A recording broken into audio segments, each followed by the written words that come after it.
ನಾನ್ ಶರ್ಮಿತಾ ಶೆಟ್ಟಿ. ದೆಹಲಿಯಲ್ಲಿ court ಆವರಣದಲ್ಲೇ gang war ನಡೆದಿದೆ. ಶೂಟ್ಔಟ್ಗೆ gangster Jitendra ಗೋಗಿ ಸಾವನ್ನಪ್ಪಿದ್ದಾನೆ.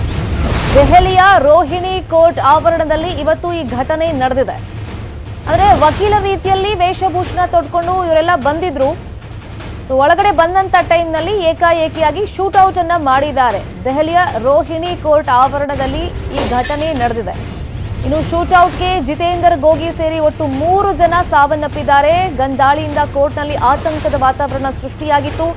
Spot ಅಲ್ಲಿ 2 ಶೂಟರ್ಗಳನ್ನ ಪೊಲೀಸರು ಹೊಡೆದು ಉರುಳಿಸಿದ್ದಾರೆ. ಇನ್ನು ಎದುರಾಳಿ ಗ್ಯಾಂಗ್ನಿಂದ ದಾಳಿ ಮಾಡಿರುವಂತಹ ಶಂಕೆ ವ್ಯಕ್ತವಾಗಿದೆ. ದರೋಡೆಕೋರ ಜಿತೇಂದ್ರ ಗೋಗಿ ವಿಚಾರಣೆಗೆ ಅಂತ ಕೋರ್ಟಿಗೆ ಕರ್ಕೊಂಡು ಬಂದಿದ್ರು ಪೊಲೀಸರು. ಆ ಟೈಮ್ನಲ್ಲಿ ಈ ದಾಳಿ ಆಗಿದೆ. ದಾಳಿಕೋರರ ಮೇಲೆ ಗುಂಡನ್ನ ಹಾರಿಸಿದ್ದಾರೆ ಪೊಲೀಸರು. ವಕೀಲರ ವೇಷದಲ್ಲಿ ಅವರು ಕೋರ್ಟಿಗೆ ನುಗ್ಗಿದ್ರು. ಇನ್ನು ಗೋಗಿ ಮೇಲೆ ಕೊಲೆ, ದರೋಡೆ, ಕಳ್ಳತನದ ಕೇಸ್ಗಳು ಇದ್ವು.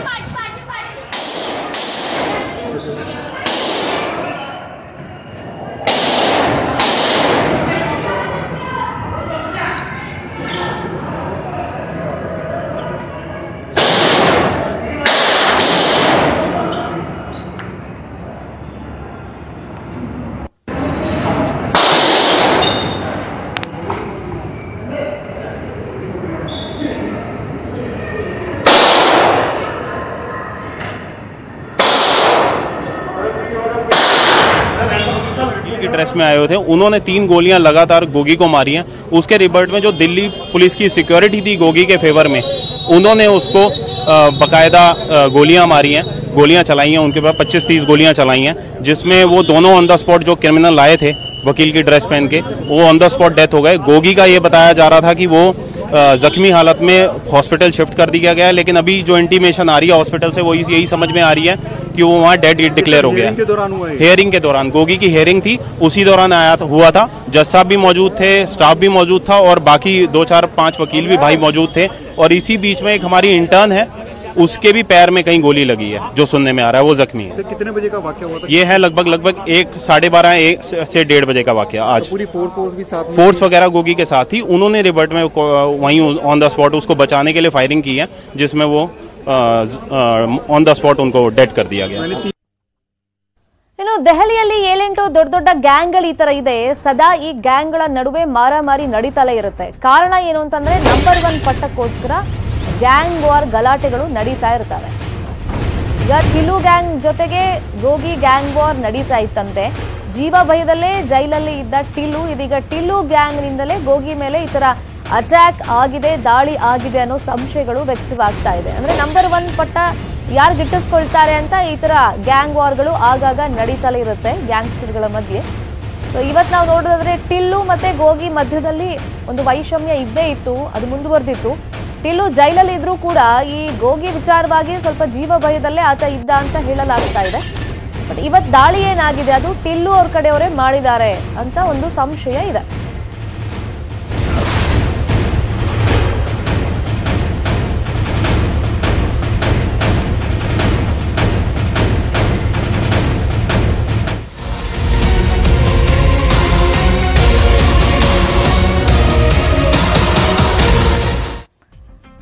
ರಾಜಧಾನಿ ಬೆಂಗಳೂರಲ್ಲಿ ಮತ್ತೊಂದು ದುರಂತ ನಡೆದಿದೆ. ಕೆಮಿಕಲ್ ಕಾರ್ಖಾನೆಯಲ್ಲಿ ಸಿಲಿಂಡರ್ ಬ್ಲಾಸ್ಟ್ ಆಗಿದೆ. 7 ಜನರಿಗೆ ಗಂಭೀರ ರೀತಿಯಲ್ಲಿ ಗಾಯ ಆಗಿದೆ. ಅವನ್ನೆಲ್ಲ ಆಸ್ಪತ್ರೆಗೆ ದಾಖಲು ಮಾಡಲಾಗಿದೆ. ರಿಪೀಟೆಡ್ಲಿ ಕಳೆದ 1 ತಿಂಗಳ ಒಂದು ಗ್ಯಾಪ್ನಲ್ಲಿ ನಾವು ನೋಡೋದಾದ್ರೆ ಒಟ್ಟು 7 ದುರಂತಗಳು ಈ ತರ ನಡೆದು ಹೋಗಿದೆ. ದಿನನಿತ್ಯ ಇಂಥ ದುರಂತಗಳು ನಾವು ನೋಡ್ತಾ ಇದ್ದೀವಿ, ಸಾಕ್ಷಿ ಆಗ್ತಾ ಇದ್ದೀವಿ. ಇವತ್ತಿನ ಘಟನೆಯಲ್ಲಿ 7 ಜನರಿಗೆ ಗಂಭೀರ ರೀತಿಯಲ್ಲಿ ಗಾಯ ಆಗಿದೆ. ಅವ್ರನ್ನೆಲ್ಲ ಈಗ ಆಸ್ಪತ್ರೆಗೆ ದಾಖಲು ಮಾಡಲಾಗಿದೆ. ಅತ್ತಿಬೆಲೆ ಬಳಿಯ ಲೇಕ್ ಕೆಮಿಕಲ್ ಕಾರ್ಖಾನೆಯಲ್ಲಿ ಇವತ್ತು ಬ್ಲಾಸ್ಟ್ ಆಗಿರೋದು, ದುರಂತ ನಡೆದಿರೋದು. ಒಳಗಡೆ ಹೊತ್ತಿ ಉರಿದಿದೆ ಕಾರ್ಖಾನೆ. ಘಟನೆಯಿಂದ ಸುತ್ತಮುತ್ತ ಜನರಿಗೆ ಸಹಜವಾಗಿ ಒಂದು ಭಯ ಆವರಿಸ್ಬಿಟ್ಟಿದೆ, ಆತಂಕ ಮನೆ ಮಾಡಿದೆ. ದೃಶ್ಯದಲ್ಲೂ ತೋರಿಸ್ತಾ ಇದ್ದೀವಿ. ಸದ್ಯಕ್ಕೆ ಆನೇಕಲ್ ಉಪವಿಭಾಗದ ಡಿವೈಎಸ್ಪಿ ಮಲ್ಲೇಶ್ ಅವರು ಸ್ಥಳಕ್ಕೆ ಹೋಗಿದ್ದಾರೆ, ಪರಿಶೀಲನೆಯನ್ನ ಮಾಡ್ತಾ ಇದ್ದಾರೆ. ಕೆಮಿಕಲ್ ಕಾರ್ಖಾನೆಯಲ್ಲಿ ಸಿಲಿಂಡರ್ ಬ್ಲಾಸ್ಟ್ ಆಗಿದೆ. ಸೊ ಪರಿಣಾಮ ಕಾರ್ಖಾನೆ ಹೊತ್ಕೊಂಡು ಉರಿದಿದೆ. ಸದ್ಯಕ್ಕೆ ಈ ಘಟನೆಯಲ್ಲಿ 7 ಜನರಿಗೆ ಗಂಭೀರವಾದಂತ ಗಾಯಗಳಾಗಿದೆ. ಎಲ್ಲರನ್ನೂ ಕೂಡ ಆಸ್ಪತ್ರೆಗೆ ಶಿಫ್ಟ್ ಮಾಡಿದ್ದಾರೆ.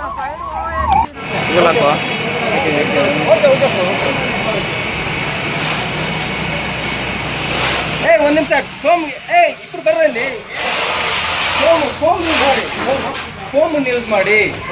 ಇದು ಗ್ಯಾಸ್ ಯೂಸ್ ಆಗುತ್ತೆ, ಗ್ಯಾಸ್ ಹೊರಗಡೆ ಆಗುತ್ತೆ. ಯೂಸ್ ಮಾಡಿ. ಈಗ ಲೇಕ್ ಕೆಮಿಕಲ್ಸ್ ಪ್ರೈವೇಟ್ ಲಿಮಿಟೆಡ್ ಅಂತ ಬೋರ್ಡ್ ನೋಡ್ತಾ ಇದೀವಲ್ಲ, ಇದೇ ಕಾರ್ಖಾನೆಯಲ್ಲಿ ಸಿಲಿಂಡರ್ ಬ್ಲಾಸ್ಟ್ ಆಗಿರೋದು. ರಾಜಧಾನಿ ಬೆಂಗಳೂರಲ್ಲಿ ಅಲ್ಲಿಗೆ ಮತ್ತೊಂದು ದುರಂತ ಆಗಿದೆ. ಇವತ್ತಿನ ಸ್ಫೋಟದಿಂದಾಗಿ ಒಟ್ಟು 7 ಜನರಿಗೆ ಗಂಭೀರ ರೀತಿಯಲ್ಲಿ ಗಾಯ ಆಗಿದೆ ಅನ್ನೋದು ಗೊತ್ತಾಗಿದೆ. ಸೊ ಇದೇ ಫಸ್ಟ್ ಟೈಮ್ ಏನಲ್ಲ ಈ ಥರ ಈ ಫ್ಯಾಕ್ಟ್ರಿಯಲ್ಲಿ ಘಟನೆ ನಡೆದಿರೋದು ಅಂತ ಗೊತ್ತಾಗಿದೆ. ಅಗ್ನಿಶಾಮಕ ದಳ ಇವತ್ತು ಘಟನೆ ಆದಂಥ ಟೈಮ್ನಲ್ಲಿ ಸ್ಥಳಕ್ಕೆ ದೌಡಾಯಿಸಿದ್ದಾರೆ, ಬೆಂಕಿ ನಂದಿಸುವಂಥ ಕಾರ್ಯವನ್ನು ಮಾಡಿದ್ದಾರೆ. ಸುತ್ತಮುತ್ತಲು ಜನ ಎಲ್ಲ ಇವತ್ತು ಬಂದು ಅಲ್ಲಿ ಜಮಾಯಿಸಿದ್ದಾರೆ. ಈ ಹಿಂದೆನೂ ಕೂಡ ಇದೇ ಕಂಪನಿಯಲ್ಲಿ ಬೆಂಕಿ ಅವಘಡ ನಡೆದಿತ್ತು. ಆನೇಕಲ್ ಉಪವಿಭಾಗದ ಡಿವೈಎಸ್ಪಿ ಮಲೇಶ್ ಅವರು ಆಗಮಿಸಿ ಸದ್ಯಕ್ಕೆ ಪರಿಶೀಲನೆ ಎಲ್ಲ ಮಾಡ್ತಾ ಇದ್ದಾರೆ. ಈ ಹಿಂದೆನೂ ಆಗಿತ್ತು ಅಂದ ಮೇಲೆ ಯಾಕೆ ಎಚ್ಚೆತ್ತುಕೊಂಡಿರಲಿಲ್ಲ ಅನ್ನೋದು ಇಲ್ಲಿ ಮೇಜರ್ ಪ್ರಶ್ನೆ ಆಗುತ್ತೆ. ಅಂದರೆ ರಿಪೀಟೆಡ್ಲಿ ಒಂದೇ ಕಾರ್ಖಾನೆಯಲ್ಲಿ ಇಂಥದ್ದು ಘಟನೆ ಆಗ್ತಾ ಇದೆ ಅಂದರೆ ಅಲ್ಲೇನೋ ಲೂಪ್ ಹೋಲ್ ಇದೆ, ಅದನ್ನು ಸರಿಪಡಿಸ್ಕೊಂಡಿಲ್ಲ ಅನ್ನೋದಂತೂ ಮೇಲ್ನೋಟಕ್ಕೆ ಗೊತ್ತಾಗ್ತಾ ಇದೆ. ಈಗ ಹೆಂಗೆ ಬ್ಲಾಸ್ಟ್ ಆಯಿತು, ಏನು ಕಾರಣ ಆಯಿತು, ಸೊ ಅದ್ರ ಬಗ್ಗೆ ತನಿಖೆ ಅಫ್ಕೋರ್ಸ್ ನಡೆಯುತ್ತೆ. ಮತ್ತು ರಿಪೀಟೆಡ್ಲಿ ಆಗ್ತಿರೋದ್ರಿಂದ ಸೊ ಅದು ಕೂಡ ತನಿಖೆ ಆಗಬೇಕಾಗುತ್ತೆ. ಸದ್ಯ ಘಟನೆಯಲ್ಲಿ 7 ಜನರಿಗೆ ಗಂಭೀರವಾದಂಥ ಗಾಯ ಆಗಿದೆ. ಅವ್ರನ್ನೆಲ್ಲ ಹಾಸ್ಪಿಟಲ್ಗೆ ಈಗ ಸೇರಿಸಿದ್ದಾರೆ. ಸಿಲಿಂಡರ್ ಬ್ಲಾಸ್ಟ್ನಿಂದ ಆಗಿರುವಂಥ ಒಂದು ಘಟನೆ ಅಂತ ಈಗ ಗೊತ್ತಾಗಿದೆ. ಅತ್ತಿಬೆಲೆ ಬಳಿಯ ಲೇಕ್ ಕೆಮಿಕಲ್ ಪ್ರೈವೇಟ್ ಲಿಮಿಟೆಡ್ ಅಂತ ಒಂದು ಕಾರ್ಖಾನೆ ಇದೆ, ಅಲ್ಲಿ ಈ ಘಟನೆಯಾಗಿದೆ. ಈ ಹಿಂದೆನೂ ಸೇಮ್ ಅಂದರೆ ಸಿಲಿಂಡರ್ ಬ್ಲಾಸ್ಟ್ ಆಗಿ ಇದೇ ಥರ ಬೆಂಕಿ ಹೊತ್ಕೊಂಡಿತ್ತು. ಇವತ್ತು ಅದೇ ಥರ ಆಗಿದೆ.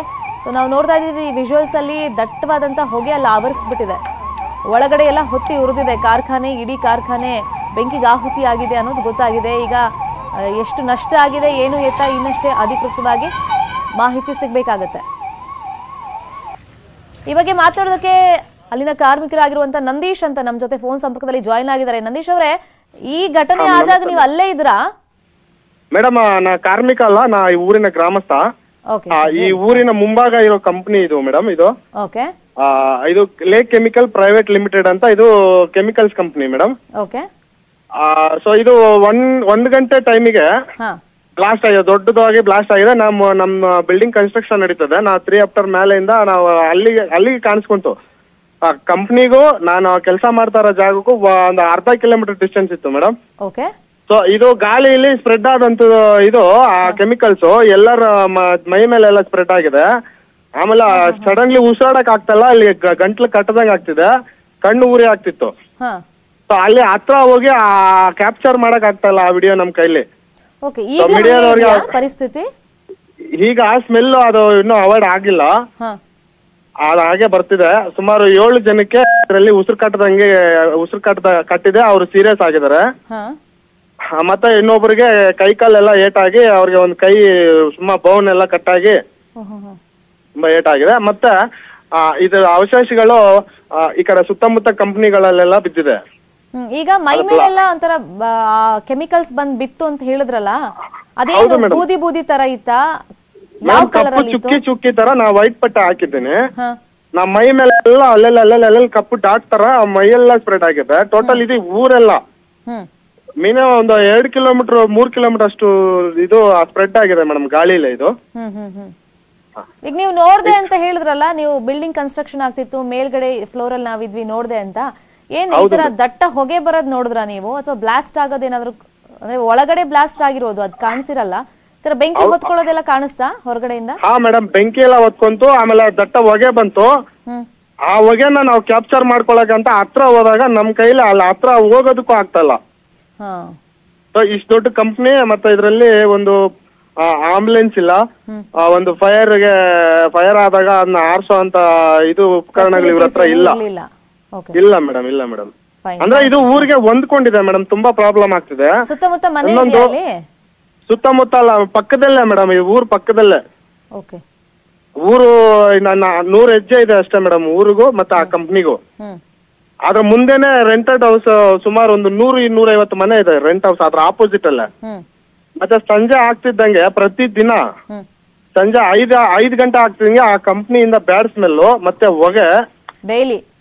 ಹಾ ಮೇಡಮ್, ಇನ್ನೊಂದು ದೊಡ್ಡ ತಪ್ಪೇನ್ ಮಾಡಿದಾರೆ ಅಂದ್ರೆ ಇವರು ಒಂದು ಕೊಳವೆ ಬಾವಿ ಕೊರ್ದಿದ್ದಾರೆ ಮೇಡಮ್. ಅಲ್ಲಿಂದ ಬರೋ ಕೆಮಿಕಲ್ ನೀರ್ನ ಅವ್ರು ಆಚೆ ಅದನ್ನ ತಲುಪಿಸ್ಬೇಕು, ಆಚೆ ಎಲ್ಲಾದ್ರು ಕಳಿಸ್ಬೇಕು ಅಂದ್ರೆ 5,000-6,000 ಒಂದ್ ಲೋಡಿಗೆ ತಗೊಂತಾರಂತೆ. ಸೊ ಸೊ ಇವರು ಅದನ್ನ ಏನ್ ಮಾಡ್ತಾರೆ, ಡೈರೆಕ್ಟ್ ಕೊಳವೆ ಬಾವಿಲೇ ಬಿಟ್ಬಿಟ್ಟು ನೀರೆಲ್ಲ ಸುತ್ತಮುತ್ತ ಒಂದು 6 ಕಿಲೋಮೀಟರ್ ಅಷ್ಟು ನೀರು ಕೆಟ್ಟಿದೆ ಮೇಡಮ್, ಕುಡಿಯೋಕೆ ಯೋಗ್ಯ ಇಲ್ಲ. ಈಗ ಎಷ್ಟು ವರ್ಷ ಆಯ್ತು ಅಲ್ಲಿ ಆ ಕಂಪ್ನಿ ಸ್ಟಾರ್ಟ್ ಆಗಿ? ಹಂಗಾದ್ರೆ ಇದು ಒಂದು 20 ವರ್ಷದಿಂದ ನೋಡ್ತಾ ಇದ್ದೀವಿ ಮೇಡಮ್. ಯಾರು ಅಪೋಸ್ ಮಾಡಿಲ್ವಾ ಗ್ರಾಮಸ್ಥರು? ತುಂಬಾ ಮಾಡಿದೀವಿ ಮೇಡಮ್, ನಾವು ಧರಣಿ ಕೂತಿದೀವಿ, ಅಲ್ಲಿ ಎಲ್ಲಾ ತರದ್ ಇದ್ ಮಾಡಿದೀವಿ. ದೊಡ್ಡವ್ರು ಬರ್ತಾರೆ, ನಾವು ಭರವಸೆ ಕೊಡ್ತಾರೆ, ಸಂಘ ಸಂಸ್ಥೆಗಳು ಅವು ಇವು ಅಂತ ಬರ್ತಾರೆ. ನಾವೆಲ್ಲ ಮಾತಾಡಿದ್ವಿ, ಊರ್ ಜನನ ಮೂರ್ಖರಾಗಿ ಮಾಡ್ತಾ ಇದಾರೆ. ನಾವು ಮಾತಾಡಿದೇವಪ್ಪ, ಅವ್ರು ಕೊಟ್ಟಿದ್ದಾರೆ, ನಿಮ್ಗೆ ನೀರು ವ್ಯವಸ್ಥೆ ಮಾಡ್ತಾರಂತೆ, ನಿಮ್ಗೆ ಶಾಲೆ ಕಟ್ಸ್ಕೊಡ್ತಾರಂತೆ, ಮತ್ತೊಂದು ಎಲ್ಲ ಬರೀ ಸುಳ್ಳೆ ಮೇಡಮ್ ಹೇಳ್ತಿರೋದಲ್ಲ. ಅಲ್ಲ, ಈ ಹಿಂದೆನೂ ಇದೇ ತರ ಬ್ಲಾಸ್ಟ್ ಆಗಿತ್ತಂತಲ್ಲ, ಹೌದಾ? ಆಗ 8 ಜನ ತೀರ್ಕೊಂಡಿದ್ರು ಮೇಡಮ್, ಸಜೀವ ದಹನ. ಈಗ ಅದು ಸಿಲಿಂಡರ್ ಸ್ಫೋಟ ಆಗಿ, ಕೆಮಿಕಲ್ ಸಿಲಿಂಡರ್ ಸ್ಫೋಟ ಆಗಿದೆ. ಇದು ಫುಲ್ ಹೊಗೆ ದಟ್ಟವಾಗಿ ಕಾಣಿಸ್ಕೊಂಡಿದೆ ಮೇಡಮ್. ಇದು ಅಂದ್ರೆ ಅಲ್ಲಿ ಹತ್ರ ಹೋಗಿ ಕ್ಯಾಪ್ಚರ್ ಮಾಡ್ಕೊಳಕ್ಕೆ ಆಗಿಲ್ಲ ನಮ್ಗೆ, ಕಣ್ಣು ಉರಿತಿತ್ತು, ಅದು ಮೈಯೆಲ್ಲ ಸ್ಪ್ರೆಡ್ ಆಗ್ತಿತ್ತು. ಮಳೆ ಬೀಳ್ತಲ್ಲ ನೀವು. ಸಮಸ್ಯೆಗಳನ್ನ ನೀವು ಹೇಳಿದೀರಾ.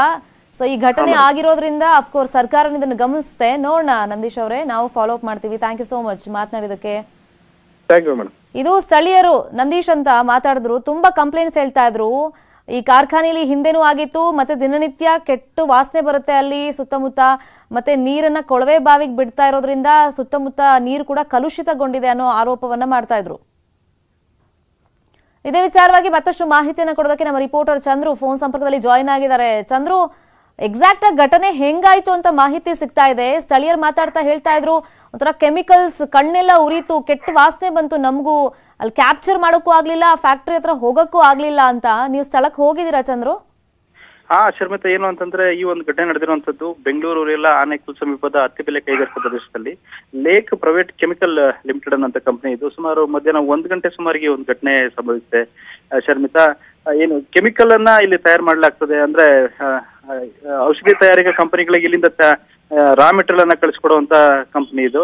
ಸೊ ಒಂದು ಗಂಟೆ ಸುಮಾರಿಗೆ ಏನು ಕೆಮಿಕಲ್ ಬಾಯ್ಲರ್ ಬ್ಲಾಸ್ಟ್ ಆಗಿದೆ ಅಂತ ಹೇಳಲಾಗುತ್ತದೆ. ಬ್ಲಾಸ್ಟ್ ಆದ ಸಂದರ್ಭದಲ್ಲಿ ಅಲ್ಲೇ ಇದ್ದಂತ ಸುಮಾರು 7 ಜನ ಕಾರ್ಮಿಕರಿಗೆ ಗಾಯಗಳಾಗಿದೆ. ಅದರಲ್ಲಿ 3 ಗಂಭೀರ ಗಾಯಗಳಾಗಿದೆ. ಅವರನ್ನ ಸ್ಥಳೀಯ ಖಾಸಗಿ ಆಸ್ಪತ್ರೆಗೆ ದಾಖಲು ಮಾಡಲಾಗಿದೆ. ಇಂಥ ಘಟನೆ ಈ ಒಂದು ಕಾರ್ಖಾನೆಯಲ್ಲಿ ಪದೇ ನಡೀತಾ ಇರ್ತಂತ ಸ್ಥಳೀಯರು ಕೂಡ ಈಗಾಗಲೇ ಆರೋಪ ಮಾಡ್ತಾ ಇದ್ದಾರೆ. ಜೊತೆಗೆ 3 ತಿಂಗಳಿಂದ ಕೂಡ ಈ ಒಂದು ಕಾರ್ಖಾನೆಯಲ್ಲಿ ಒಂದು ಅಗ್ನಿ ಅವಘಡ ಸಂಭವಿಸಿದೆ ಅಂತ ಹೇಳುತ್ತೆ. ಅಲ್ಲಿ ಯಾವುದೇ ರೀತಿಯಾದಂತ ಒಂದು ಸುರಕ್ಷಿತ ಕ್ರಮಗಳನ್ನ ಕೈಗೊಂಡಿಲ್ಲ. ಅಲ್ಲಿ ಕೆಲಸ ಮಾಡ್ತಕ್ಕಂಥ ಕಾರ್ಮಿಕರು ಒಂದು ರೀತಿಯಲ್ಲಿ ದಿನನಿತ್ಯ ಭಯದಲ್ಲಿ ಕೆಲಸ ಮಾಡ್ತಾರೆ ಅಂತ ಅಲ್ಲಿನ ಒಂದು ಕಾರ್ಮಿಕರು ಹೇಳ್ತಾ ಇದ್ರು Sharmita. Fine, thank you Chandrappa ತಮ್ಮೆಲ್ಲ ಇನ್ಫಾರ್ಮೇಶನ್ಗೆ. ಮತ್ತಷ್ಟು ಸುದ್ದಿ ನೋಡೋಣ ಬ್ರೇಕ್ ಆದ್ಮೇಲೆ. ಮಾಜಿ ಸಿಎಂ ಯಡಿಯೂರಪ್ಪ ಅತ್ಯುತ್ತಮ ಶಾಸಕ ಎಂಬ ಹೆಗ್ಗಳಿಕೆಗೆ ಪಾತ್ರವಾಗಿದ್ದಾರೆ. ಈ ಬಗ್ಗೆ ಇವತ್ತು ಸ್ಪೀಕರ್ ವಿಶ್ವೇಶ್ವರ ಹೆಗಡೆ ಕಾಗೇರಿಯಿಂದ ಘೋಷಣೆಯಾಗಿದೆ. ಲೋಕಸಭಾ ಸ್ಪೀಕರ್ ಓಂ ಬಿರ್ಲಾ ಯಡಿಯೂರಪ್ಪ ಅವರಿಗೆ ಸನ್ಮಾನ ಮಾಡಿ ಅಭಿನಂದಿಸಿದರು.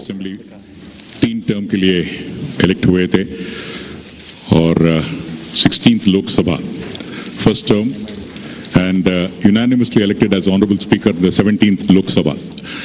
Once again hearty welcome to you Om Birla ಸಾನಿ. ಮುಖ್ಯಮಂತ್ರಿಗಳಾದ ಶ್ರೀ ಬಸವರಾಜ ಬೊಮ್ಮಾಯಿ ಅವರು, ಕಾನೂನು ಮತ್ತು ಸಂಸದೀಯ ವ್ಯವಹಾರಗಳ ಸಚಿವರಾದ ಶ್ರೀ JC ಮಾಧುಸ್ವಾಮಿ ಅವರು ಸಹ ವೇದಿಕೆ ಮೇಲೆ ಬರಬೇಕು.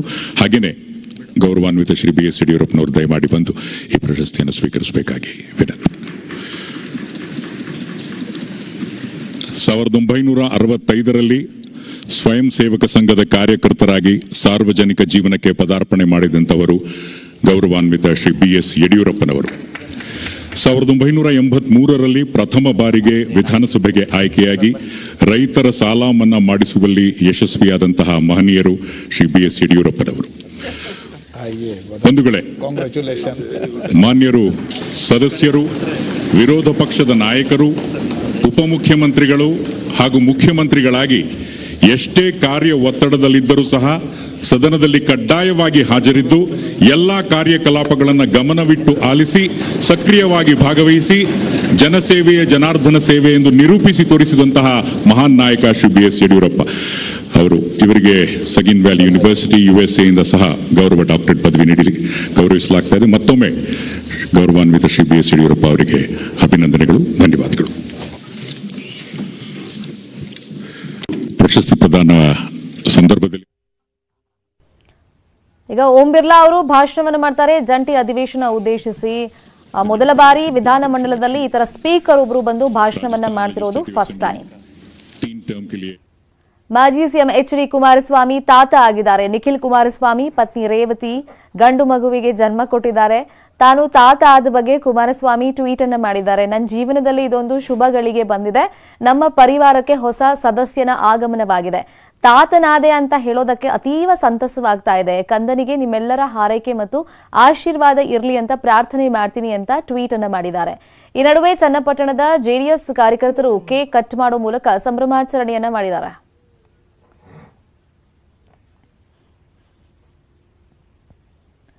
ಮಳೆಗಾಗಿ ಕೆರೆಯಲ್ಲಿ ಗ್ರಾಮಸ್ಥರು ಹೋಮ ಹವನ ಮಾಡಿದ್ದಾರೆ. ತುಮಕೂರು ಜಿಲ್ಲೆಯ ಕೊರಟಗೆರೆ ತಾಲೂಕಿನ ಧರ್ಮಸಾಗರ ಕೆರೆಯಂಗಳದಲ್ಲಿ ಗ್ರಾಮಸ್ಥರೆಲ್ಲರೂ ಸೇರಿ ಮಳೆಗಾಗಿ ಪೂಜೆಯನ್ನು ಮಾಡಿದ್ದಾರೆ.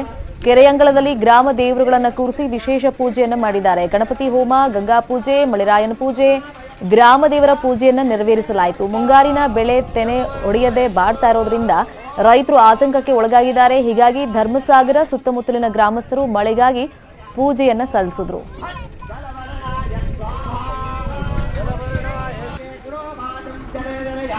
ಓಂ ಫಟ್ ಜಲವರ್ಣಾಯ ಸ್ವಾಹಾ ಜಲವರ್ಣಾಯ ಸ್ವಾಹಾ ಮಂಗಳವಾಹನಾಯ ವೀರವರ್ಣಾಯ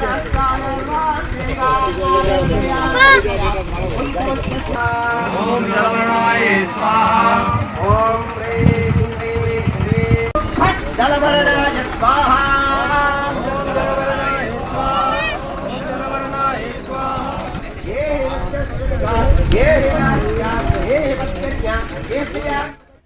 ಮತ್ತಷ್ಟು ಸುದ್ದಿ ನೋಡೋಣ ಬ್ರೇಕ್ ಆದ್ಮೇಲೆ.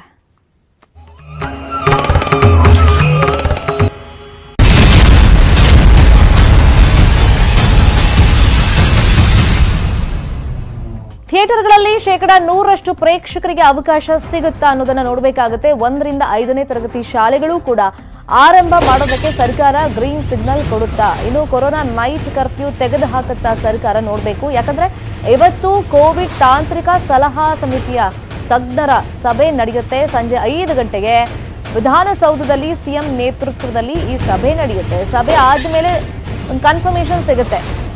ಶಾಲೆ ಅಂದ್ರೆ ಈಗ 1 ರಿಂದ 5ನೇ ತರಗತಿ ತನಕ ತೆರೆಯೋದಕ್ಕೆ ಸರ್ಕಾರ ಪರ್ಮಿಷನ್ ಕೊಡುತ್ತಾ? ಮತ್ತೆ ಸಿನಿಮಾ ಥಿಯೇಟರ್ಗಳಲ್ಲಿ 100% ಪ್ರೇಕ್ಷಕರಿಗೆ ಕುತ್ಕೊಂಡು ಸಿನಿಮಾ ನೋಡೋದಕ್ಕೆ ಅವಕಾಶ ಸಿಗುತ್ತಾ? ನೈಟ್ ಕರ್ಫ್ಯೂ ಭವಿಷ್ಯ ಏನು ಅನ್ನೋದು ಇವತ್ತು ಡಿಸೈಡ್ ಆಗುತ್ತೆ. ವಿಧಾನಸೌಧದಲ್ಲಿ 5 ಗಂಟೆಗೆ ಸಿಎಂ ನೇತೃತ್ವದಲ್ಲಿ ಈ ಕೋವಿಡ್ ತಾಂತ್ರಿಕ ಸಲಹಾ ಸಮಿತಿ ಏನಿದೆ ಆ ಸದಸ್ಯರು ಬರ್ತಾರೆ, ತಜ್ಞರು ಇರ್ತಾರೆ. ಅವ್ರು ಏನ್ ಶಿಫಾರಸ್ ಮಾಡ್ತಾರೆ, ಸಲಹೆ ಸೂಚನೆಗಳನ್ನ ಸರ್ಕಾರಕ್ಕೆ ಕೊಡ್ತಾರೆ ನೋಡಬೇಕು.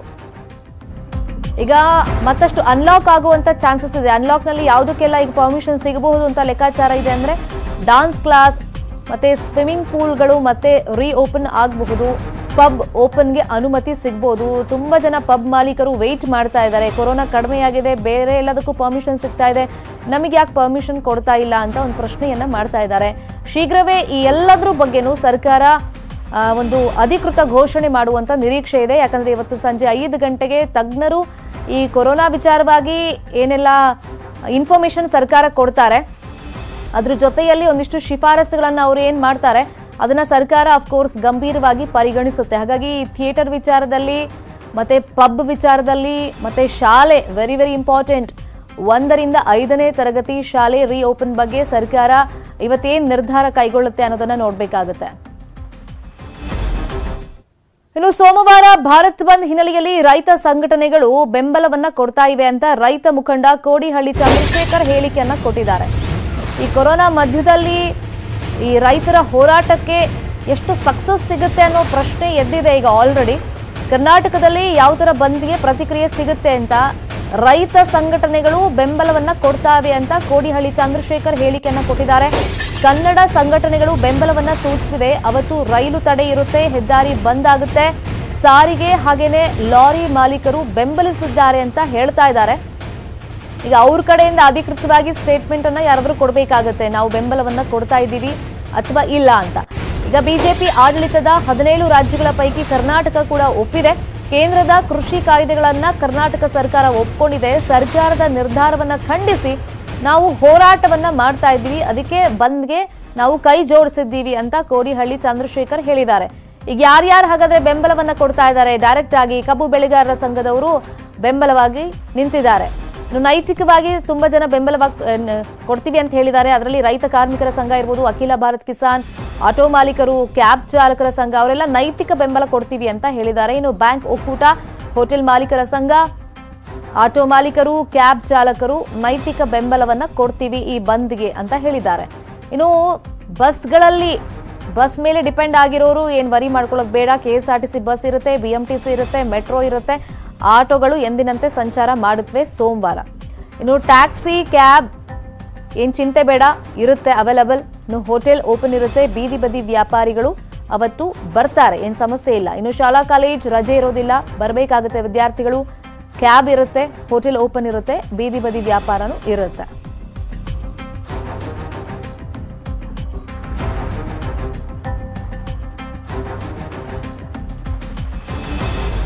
ಈಗ ಕೋವಿಡ್ ರೂಲ್ಸ್ ಪ್ರಕಾರ ಇಂಥ ಪ್ರತಿಭಟನೆ ಇರ್ಬೋದು ಅಥವಾ ಮುಷ್ಕರ ಬಂದ್ ಮಾಡೋಕ್ಕೆ ಪರ್ಮಿಷನ್ ಸದ್ಯಕ್ಕಿಲ್ಲ.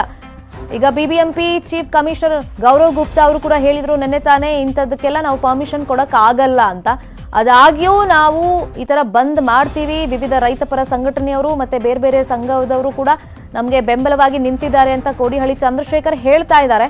ಬಟ್ ಸೋಮವಾರ ಆ ಬಂದ್ನ ಸ್ವರೂಪ ಹೆಂಗಿರುತ್ತೆ, ಸಕ್ಸಸ್ ಆಗುತ್ತಾ ಇಲ್ವಾ ಅನ್ನೋದು ಗೊತ್ತಾಗುತ್ತೆ.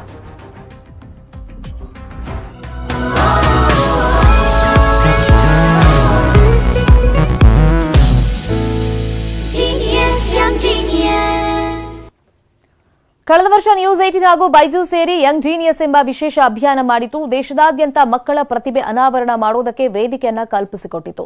ಕಲೆ, ಸಾಹಿತ್ಯ, ವಿಜ್ಞಾನ, ಸಂಗೀತ, ಕ್ರೀಡೆ ಹೀಗೆ ನಾನಾ ಕ್ಷೇತ್ರಗಳ ಸಾಧಕ ಮಕ್ಕಳನ್ನ ಈ ಅಭಿಯಾನದಲ್ಲಿ ಗುರುತಿಸಿ ದೇಶಕ್ಕೆ ಪರಿಚಯ ಮಾಡಿಕೊಡಲಾಗಿತ್ತು. ಇದೀಗ ಶೀಘ್ರದಲ್ಲೇ ಯಂಗ್ ಜೀನಿಯಸ್ ಸೀಸನ್ 2 ನಿಮ್ಮ ಮುಂದೆ ಬರ್ತಾ ಇದ್ದು, ನಿಮ್ಮ ಮಕ್ಕಳಲ್ಲೂ ವಿಶೇಷ ಪ್ರತಿಭೆ ಇದ್ರೆ ಈಗಲೇ news18.com/younggeniusಗೆ ಲಾಗಿನ್ ಆಗಿ ಅಥವಾ ಬೈಜೂಸ್ ಆಪ್ ಡೌನ್ಲೋಡ್ ಮಾಡಿ ರಿಜಿಸ್ಟರ್ ಮಾಡಿಸಿ.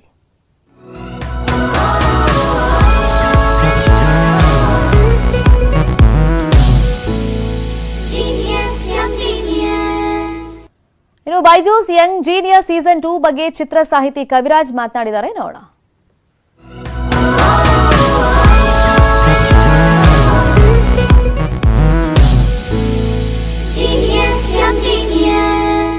ನ್ಯೂಸ್ 18 ನೆಟ್ವರ್ಕ್ ಅವರು ಆಯೋಜಿಸಿರುವಂತಹ ಯಂಗ್ ಜೀನಿಯಸ್ ಎಂಬ ಕಾರ್ಯಕ್ರಮ ತುಂಬ ಅದ್ಭುತವಾದ ಕಾನ್ಸೆಪ್ಟನ್ನು ಒಳಗೊಂಡಿದೆ. ಭಾರತದಾದ್ಯಂತ ಪ್ರತಿಭಾವಂತ ಮಕ್ಕಳನ್ನು ಶೋಧಿಸಿ ಅವರನ್ನ ಕರ್ಕೊಬಂದು ಅವರಿಗೊಂದು ವೇದಿಕೆಯನ್ನು ಒದಗಿಸಿಕೊಟ್ಟು ಅವರ ಪ್ರತಿಭೆಯನ್ನು ನಮ್ಮೆಲ್ಲರ ಮುಂದೆ ಪ್ರದರ್ಶನ ಮಾಡುವಂಥ ಕಾರ್ಯಕ್ರಮ. ಈ ಕಾರ್ಯಕ್ರಮ ತುಂಬ ಯಶಸ್ವಿಯಾಗಲಿ, ಒಳ್ಳೊಳ್ಳೆ ಪ್ರತಿಭೆಗಳಿಗೆ ವೇದಿಕೆ ಆಗಲಿ ಅಂತ ಹಾರೈಸ್ತೀವಿ.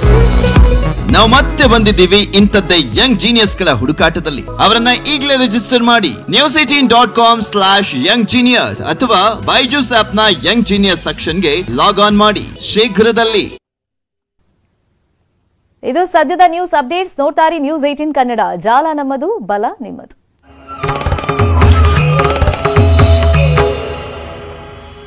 ಈ ವಾರ್ತೆಯ ಮುಖ್ಯಾಂಶಗಳ ಪ್ರಾಯೋಜಕರು